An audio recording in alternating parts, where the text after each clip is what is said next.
తాకట్లో ఉన్న మీ బంగారాన్ని విడిపించి ఆ రోజు ఆన్లైన్ రేటుకి కొంటాం. Sharma gold company.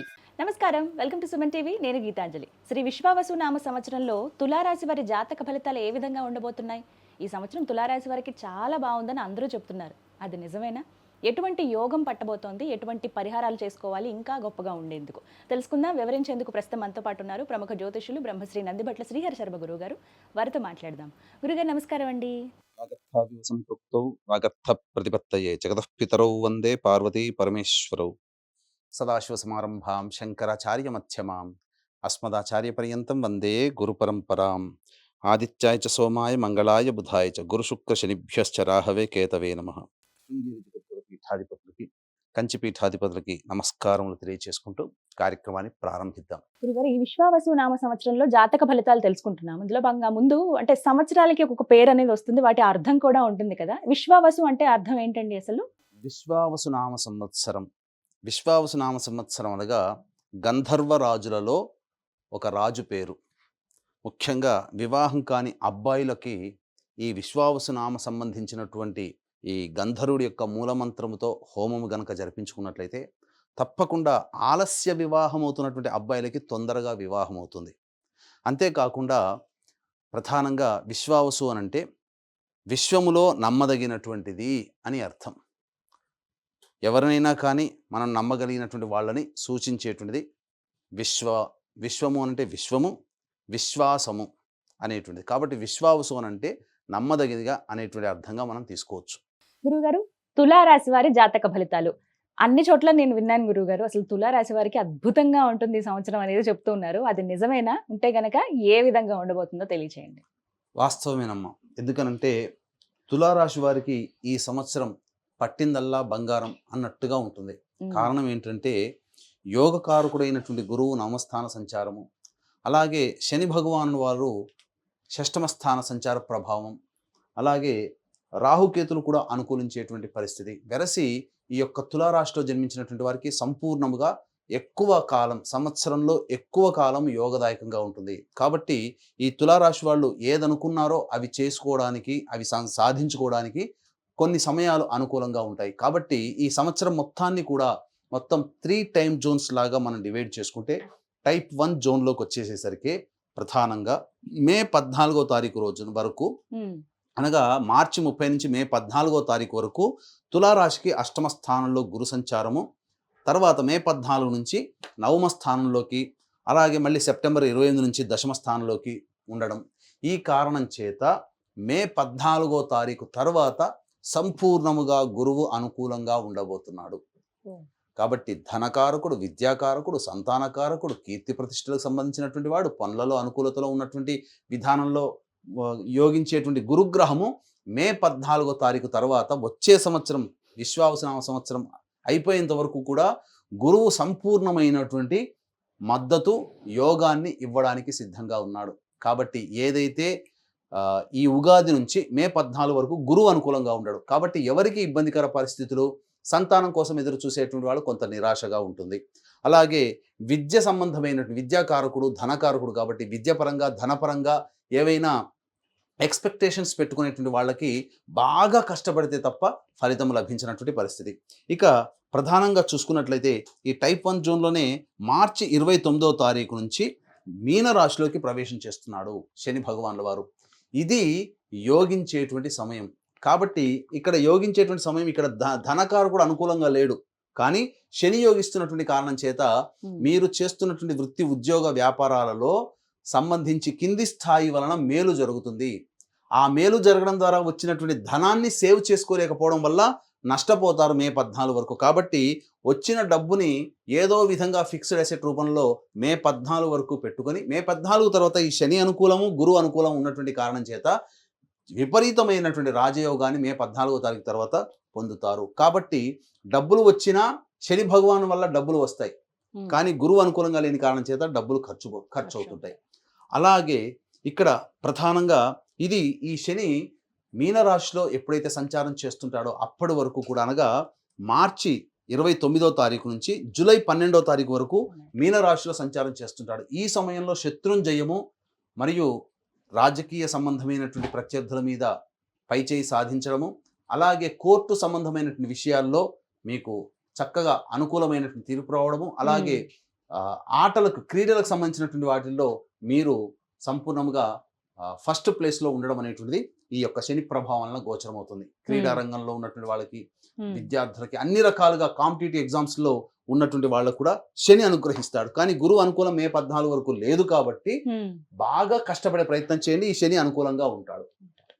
కాబట్టి ఇక్కడ ఈ టైప్ 2 జోన్లో గనక మనం చూసుకున్నట్లయితే ఇక్కడ ప్రధానంగా సెప్టెంబర్ 28వ తారీఖు రోజున కర్కాటకంలో ప్రవేశిస్తాడు. నవంబర్ 12 వరకు కర్కాటకంలో రుజుమార్గంలో ప్రయాణం చేస్తూ నవంబర్ 12 నుంచి డిసెంబర్ 26వ తారీఖు వరకు కర్కాటకంలో వక్రీకరించి మళ్ళీ డిసెంబర్ 27వ తారీఖు నుంచి వచ్చే సంవత్సరం విశ్వావసునామ సంవత్సరం అయిపోయేంత వరకు కూడా మిథున రాశిలో వక్రీకరిస్తాడు. కాబట్టి ఈ యొక్క సెప్టెంబర్ మే 14వ తారీఖు నుంచి మిథున రాశిలో ప్రవేశం చేసిన సెప్టెంబర్ 28 నుంచి వచ్చే సంవత్సరం ఉగాది వరకు కూడా గురువు నవమ స్థానం దశమ స్థానంలో ప్రవేశం చేయడం వల్ల మంచి జరుగుతుంది. చాలా అద్భుతమైనటువంటి యోగాన్ని పొందుతారు. ఇక్కడ ఎప్పుడైతే కర్కాటక రాశిలో ప్రవేశం చేస్తాడో సెప్టెంబర్ 28వ తారీఖు నుంచి డిసెంబర్ 25వ తారీఖు వరకు ఇంచుమించు సెప్టెంబర్ అంటే అక్టోబర్, నవంబర్, డిసెంబర్ ఈ 3 నెలలలో ముఖ్యముగా తీర్థయాత్ర సందర్శన, అలాగే మఠాధిపతులు పీఠాధిపతులకి వెళ్ళడం, దగ్గరికి వెళ్ళడం, లేదా గొప్ప దేవాలయాన్ని క్షేత్రాలని సందర్శించడం, దైవపరంగా ఎక్కువగా ఆలోచనలో ఉండడం, దైవపరంగా ఖర్చులు అవుతూ ఉండడం, ఇవన్నీ జరుగుతాయి మీ కుటుంబంలో అని చెప్పవచ్చు. ఇక శని భగవాన్ దగ్గర కనుక చూసుకున్నట్లయితే ఇక్కడ జూలై 13వ తారీఖు నుంచి మీనరాశిలో వక్రీకరించి ఉంటాడు, కుంభరాశిలోకి ప్రవేశం చేస్తాడు. ఏమవుతుంది జూలై 13వ తారీఖు నుంచి అమ్మ మీనరాశిలోకి వక్రీకరించినటువంటి కారణం చేత ఇటు షష్టమ భావ ఫలము పంచమ భావ ఫలాన్ని అక్టోబర్ 9 వరకు ఇస్తాడు. అయితే చాలా మటుకు ఎప్పుడో గత 5 సంవత్సరాల కిందట ఏర్పడినటువంటి అర్ధాష్టమ శని దోష ప్రభావం కొద్ది కాలం పాటు ఈ యొక్క తులారాశిలో జన్మించినటువంటి వాళ్ళు పొందే అవకాశం ఉంటుంది. ఎప్పటి నుంచి? అక్టోబర్ 10 నుంచి ఇక్కడ నవంబర్ 25వ తారీఖు వరకు, అంటే అక్టోబర్ 10 టు నవంబర్ 25, అంటే ఎంత దగ్గర దగ్గర అక్టోబర్ నుంచి నవంబర్ 10 + 15, అంటే దాదాపు 45 రోజుల పాటు అర్ధాష్టమ శని దోష ప్రభావాన్ని తులారాశి వాళ్ళు పొందబోతున్నారు. కాబట్టి అక్టోబర్ 10 నుంచి నవంబర్ 25వ తారీఖు మధ్య కాలంలో వాహన నష్టము కానీ, గృహ నష్టము కానీ, లేదా ఉద్యోగ సంబంధమైనటువంటి విషయాల్లో ఆకస్మికమైనటువంటి బదిలీలు కానీ, ఉద్యోగ మార్పులు కానీ, తల్లిగారి ఆరోగ్యం పట్ల శ్రద్ధ వహించడం కానీ, వాహనం నడిపేటప్పుడు జాగ్రత్తలు పడడం కానీ, ఇలా అన్ని రకాలుగా కొంత శని ప్రభావం, అర్ధాష్టమ శని దోష ప్రభావాన్ని తులారాశి వాళ్ళు ఒక 45 రోజుల పాటు జీవితంలో ఒక జర్క్ వచ్చేస్తుంది. ఆ 45 రోజులు జాగ్రత్తగా ఉండాలి. ఇది టైప్ 2 జోన్లో మీరు గమనించాల్సినటువంటి ప్రధానమైనటువంటి అంశముగా చెప్పవచ్చు. ఇక చూసుకున్నట్లయితే టైప్ 3 జోన్లోకి వచ్చినట్లయితే డిసెంబర్ 27వ తారీఖు రోజున మిథునంలోకి ప్రవేశం చేస్తాడు. డిసెంబర్ 27 నుంచి విశ్వావసునామ సంవత్సరం అయిపోయేంత వరకు కూడా మిథున రాశిలోనే వక్రీకరించి ఉంటాడు. మార్చి 14వ తారీఖు వరకు దాదాపుగా వక్రీకరించినటువంటి గురు ప్రభావం వలన ఏం జరగబోతుంది? మీకు విదేశానికి వెళ్ళాలనే కోరిక ఏదైతే ఉంటుందో, విదేశీ విద్య, విదేశీ సంబంధించినటువంటి అవన్నీ కూడా డిసెంబర్ 27 నుంచి మార్చి 14వ తారీఖు రోజున, అలాగే ఈ మే 14వ తారీఖు నుంచి సెప్టెంబర్ 27 మధ్య కాలంలో ముఖ్యంగా విదేశీ విద్య చేసుకోవాలి లేదా విదేశంలో ఉద్యోగం సంపాదించుకోవాలనుకునేటువంటి వాళ్ళకి మంచి జరుగుతుంది. ఖచ్చితంగా తులారాశిలో జన్మించినటువంటి వారు ఉద్యోగపరంగా కావచ్చు, లేదా వృత్తి నైపుణ్యం పరంగా కావచ్చు, ఏదైనా ఒక కొత్త విద్యని మే 14 నుంచి సెప్టెంబర్ 27 మరియు డిసెంబర్ 27 నుంచి మార్చి 14వ తారీఖు మధ్య కాలంలో ఒక డిప్లొమా కోర్సును చేసే అవకాశము గోచరమవుతుంది. ఆస్తి సంబంధించినటువంటి విషయాల్లో ఇప్పుడు చెప్పినటువంటి సమయంలో మీకు అనుకూలమైనటువంటి తీర్పు, ఏదైనా ఇతరులతో వాగ్వివాదాలు ఉంటే ఆ వివాదంలో మీకు అనుకూలంగా మీకు వివాదాలు సమసిపోతాయి, ఇది చెప్పవచ్చు. ఇక టైప్ 3 జోన్లో కనుక చూసుకున్నట్లయితే శని ప్రభావం వలన ప్రధానంగా నవంబర్ 26వ తారీఖు నుంచి కుంభరాశిలోనే స్థితి పొంది ఉండడం, జనవరి 10వ తారీఖు వరకు, నవంబర్ 26 నుంచి జనవరి 10వ తారీఖు వరకు ఈ యొక్క కుంభరాశిలో ఉండడం, జనవరి 10వ తారీఖు నుంచి ఇక పూర్తిగా షష్టమ స్థానంలో ఉండడం. కాబట్టి ఏమవుతుంది? నవంబర్ 26 నుంచి జనవరి 10వ తారీఖు వరకు ఇంచుమించు డిసెంబర్ 26 ప్లస్ అక్కడ 15, మళ్ళీ 45 రోజుల పాటు కొంత మానసికమైనటువంటి ఆందోళన చెందేటువంటి అవకాశం గోచరమవుతుంది. ఇక జనవరి 10 నుంచి విశ్వావసునామ సంవత్సరం అయిపోయేంత వరకు కూడా సంపూర్ణముగా అనుకూలంగా ఉంటుంది. కాబట్టి ఏ వృత్తి ఉద్యోగ వ్యాపారాల్లో ఉన్నటువంటి వాళ్ళైనా కానీ ఈ చెప్పిన సమయాల్లో ఉన్నటువంటి మంచి సమయం ఏదైనా గమనించుకొని తదనుగుణంగా మీ యొక్క సంబంధించినటువంటి వృత్తి ఉద్యోగ వ్యాపారాల్లో పైకి ఎదగడం, సమయం అనుకూలంగా లేనప్పుడు తగ్గి ఉండడం అనేటువంటి చేసుకుంటే చాలా మటుకు మంచి ఫలితాలు పొందుతారు. మరి తులారాశి మహిళలకి ప్రత్యేకంగా ఎలా ఉండబోతోంది గురువుగారు? తులారాశిలో జన్మించినటువంటి మహిళలకి ప్రధానంగా అష్టమ గురు ప్రభావం మే 14 వరకు అనుకూలంగా లేదు. ఈ కారణం చేత ప్రధానంగా అజీర్తి, అసిడిటీ, అలాగే కాలేయ సంబంధమైనటువంటి ఇబ్బందులు ఎదుర్కొనే అవకాశం గోచరమవుతుంది. కాబట్టి ఫుడ్ విషయంలో డైట్ కంట్రోల్ అనేటువంటిది చేసుకోవాలి. ఎక్కడ పడితే అక్కడ ఫుడ్ తీసుకోవడం అనేటువంటిది మంచిది కాదు.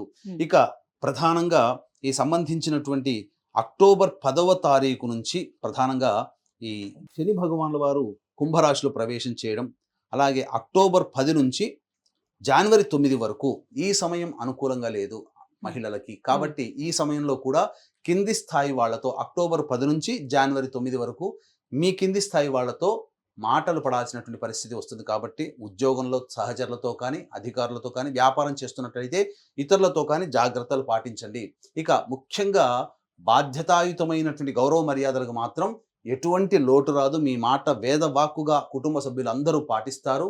అలాగే గర్భిణీ స్త్రీలు సంతానవంతులవుతారు. ముఖ్యంగా వివాహం కావాల్సినటువంటి అమ్మాయిలకి మే 14 తర్వాత వివాహం జరిగే అవకాశం గోచరమవుతుంది. ఇంకా ముఖ్యంగా అర్ధాష్టమ శని దోష ప్రభావం ఉన్నప్పుడు క్లిష్టమైనటువంటి పనులని కష్టపడి ఆ పనులలో విజయాన్ని పొందుతారు. ఎప్పటి నుంచి? అక్టోబర్ 10 నుంచి నవంబర్ 26వ తారీఖు మధ్యకాలంలో ఈ సంబంధించినటువంటి క్లిష్టమైనటువంటి పనులని మీరు పూర్తి చేసుకోగలుగుతారు. కష్టంతో పూర్తి చేసుకుంటారు. ఖచ్చితంగా ఆ అక్టోబర్ 10 నుంచి నవంబర్ 26 మధ్యకాలంలో వివాహం కాని అమ్మాయిలకి వివాహం జరిగి తీరుతుంది. అయితే మిగతా రంగాలు ఏవైతే ఉన్నాయో వివిధ రంగాల్లో స్థిరపడిన వాళ్ళకి మరి ఈ విశ్వావసు నామ సంవత్సరం ఎలా ఉంటుందండి తులారాశి వారికి? మే 14వ తారీఖు వరకు గురువు అనుకూలంగా లేని కారణం చేత విద్యార్థులు బాగా కష్టపడాలి. శని ప్రభావం అనుకూలంగా ఉంది. బాగా ఉత్సాహంతో సామర్థ్యానికి మించి కష్టపడతారు. కానీ గురు అనుగ్రహం లేకపోవడం వల్ల ఊహించింది ఒకటి జరిగేది ఒకటిగా ఉంటుంది. కాబట్టి దైవానుగ్రహాన్ని పొందే ప్రయత్నం చేయండి. దైవానుగ్రహమే మిమ్మల్ని పైకి తీసుకువెళ్తుంది. అలాగే రాజకీయ రంగంలో ఉన్నటువంటి వాళ్ళకి ప్రధానంగా పెద్దల ఆశీర్వచనం ప్రభావం ఉంటుంది. అలాగే గతంలో ఏదైనా కానీ పోటీ చేసి ఓడిపోయినటువంటి వాళ్ళు ఈ సంవత్సరం కనుక పోటీ చేసినట్లయితే తులారాశిలో జన్మించినటువంటి వాళ్ళు ఖచ్చితంగా మంచి విజయాన్ని సాధిస్తారని చెప్పవచ్చు. అయితే ప్రధానంగా ఖర్చులు మాత్రం అధికంగా అవుతాయి. కాబట్టి జాగ్రత్తలు పాటించండి. ఇక సంబంధించినటువంటి ఈ యొక్క తులారాశిలో జన్మించినటువంటి వాళ్ళు రైతులకి 2 పంటలు లాభసాటిగా ఉంటాయని చెప్పవచ్చు. అయితే రియల్ ఎస్టేట్ రంగంలో ఉన్నటువంటి వాళ్ళు ప్రధానంగా మీ యొక్క ప్రతిభకు తగ్గట్టుగా మీకున్నటువంటి ప్రాజెక్టులని పూర్తి చేసుకొని ఆదాయ మార్గాన్ని పెంచుకోగలిగేటువంటి పరిస్థితిలో ఉంటారు. అలాగే ఈ సంబంధించినటువంటి ఫుడ్కు సంబంధించినటువంటి జ్యువెలరీ, ఎడ్యుకేషనల్ బిజినెస్ రంగంలో ఉన్నటువంటి వాళ్ళు మే 14 వరకు నష్టాలు చవి చూడాల్సినటువంటి పరిస్థితి. మే 14 తర్వాత కొత్త ప్రాజెక్టులు, కొత్త బ్రాంచ్ల విస్తరణ చేసుకోవడం తద్వారా మంచి జరుగుతుంది. అలాగే స్త్రీ సంబంధమైనటువంటి అనగా సౌందర్య సాధనాలు వ్యాపారము, బొటిక్, బ్యూటీ పార్లర్లు, క్లాత్ ఇండస్ట్రీ, బ్యాంగిల్ స్టోర్స్ నడుపుకునేటువంటి వాళ్ళకి అధిక ధనాదాయం చాలా చక్కగా ఉంటుందని చెప్పవచ్చు. కాంట్రాక్టులు తీసుకునేటువంటి వాళ్ళకి ముఖ్యంగా లాభంగా ఉంటుంది. అలాగే ఈ ప్రభుత్వ రంగంలో పనిచేసినటువంటి వాళ్ళకి కోరుకున్న చోటికి బదిలీలు జరిగేటువంటి అవకాశం గోచరమవుతుంది.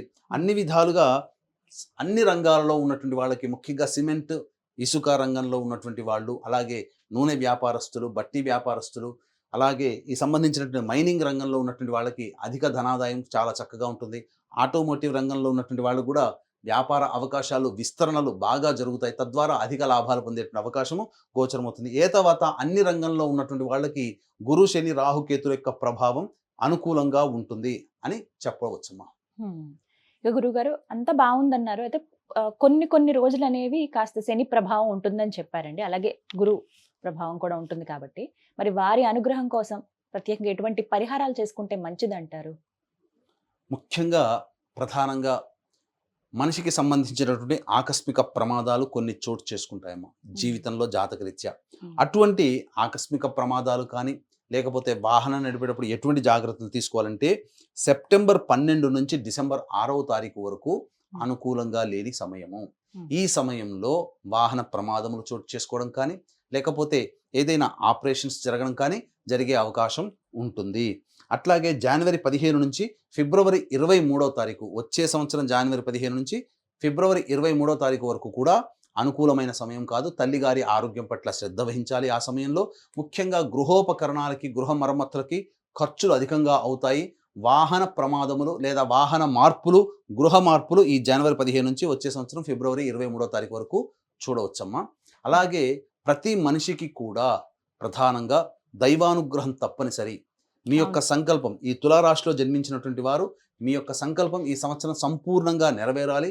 అలాగే జాతకరీత్యా మీరు ఏ జ్యోతిషుల దగ్గరికి పోయినా ఎటువంటి పరిహారాలు చేసుకోమని చెబుతారో అటువంటి దోషాలకి సంబంధించినటువంటి పరిహారాలు అనేటువంటివి సంవత్సరం మొత్తం, విశ్వావసునామ సంవత్సరం మొత్తం ప్రతి నెల ఒక్కొక్క క్షేత్రంలో చేయించడం జరుగుతుంది. సంకల్ప సిద్ధి, సర్వదోష నివారణ హోమాలు.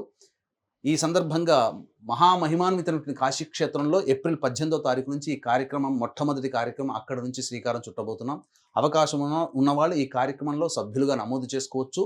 మీ సంకల్పము మరియు మీ జాతకరీత్యా ఉండేటువంటి సకల దోషాలు తొలగిపోవడానికి ఈ యొక్క సంబంధించినటువంటి కార్యక్రమం అద్భుతమైనటువంటి కార్యక్రమం. అవకాశం ఉన్నవాళ్ళు కార్యక్రమ తదనంతరం కాంటాక్ట్ చేసి పూర్తి వివరాలు తెలుసుకోవచ్చు. ప్రత్యేకించి ఉద్యోగస్తులకు ఎలా ఉండబోతుంది గురుగారు? ఉద్యోగస్తులు ప్రధానంగా చాలామంది గత సంవత్సరం అనేటువంటి సందర్భంలో ఉద్యోగం మారాలి, అలాగే నిరుద్యోగస్తులకి ఉద్యోగం లభిస్తుందా అనేటువంటి సందర్భాలు చాలా అనుకుంటుంటారు. ఈ సందర్భంగా నిరుద్యోగస్తులకైనా, ఆల్రెడీ ఉద్యోగం చేస్తున్న వాళ్ళు వేరే ఉద్యోగంలో మారాలి అని అనుకున్నా ఏ సమయంలో ప్రయత్నం చేస్తే కాలం కలిసి వస్తుంది అని అంటే ఆగస్టు 17 నుంచి అక్టోబర్ 16వ తారీఖు వరకు ఉన్నటువంటి సమయం చాలా అనుకూలమైన సమయం. కాబట్టి ఉద్యోగంలో మార్పుకి ఈ సమయం చాలా బాగుంటుంది. తర్వాత మళ్ళీ ఎప్పుడు ఉంటుంది? ఈ సంవత్సరం డిసెంబర్ 16 నుంచి వచ్చే సంవత్సరం జనవరి 14వ తారీఖు వరకు కూడా సంపూర్ణముగా అనుకూలంగా ఉండేటువంటి సమయం. కావున ఈ చెప్పినటువంటి 2 సమయాల్లో మీరు ఉద్యోగ మార్పు కోసం ప్రయత్నం చేయండి. తప్పకుండా మీరు జీవితంలో పైకి వస్తారు. సమయం అనుకూలంగా లేదు కాబట్టి ఆగస్టు 16వ తారీఖు వరకు, మార్చి 30 నుంచి ఆగస్టు 16వ తారీఖు వరకు కొత్త ఉద్యోగ మార్పులు చేపట్టకుండా ఉన్న వాటిని కొనసాగుతూ ఆ తర్వాత మార్పులకి మీరు అంగీకారం పొంది శ్రీకారం చుట్టినట్లయితే తప్పకుండా విజయాన్ని పొందుతారు. అట్లాగే మీ యొక్క సంకల్పం ఈ తులారాశిలో జన్మించినటువంటి వారికి తో పాటుగా 12 రాశిలో జన్మించినటువంటి వారికి సంకల్పం నెరవేరాలి. అలాగే మీ జాతకరీత్యా ఉన్నటువంటి సమస్యలు పోవాలి. ప్రతి నెల మృత్యుంజయ హోమాలు, ఈ యొక్క సంకల్ప సిద్ధి, సర్వదోష నివారణ పూజల హోమాల్లో భాగంగా ప్రతి నెల ఒక్కొక్క క్షేత్రంలో చేయించడం జరుగుతుంది. అవకాశం ఉన్న వాళ్ళు కార్యక్రమ తదనంతరం కాంటాక్ట్ చేసి ఈ యొక్క కార్యక్రమంలో సభ్యులుగా నమోదు చేసుకోవచ్చు. చక్కగా వివరించారు గురుగారు తులారాశి వారి జాతక ఫలితాలు. ధన్యవాదాలండి. సర్వం శ్రీ ఉమామహేశ్వర పరబ్రహ్మార్పణమస్తు.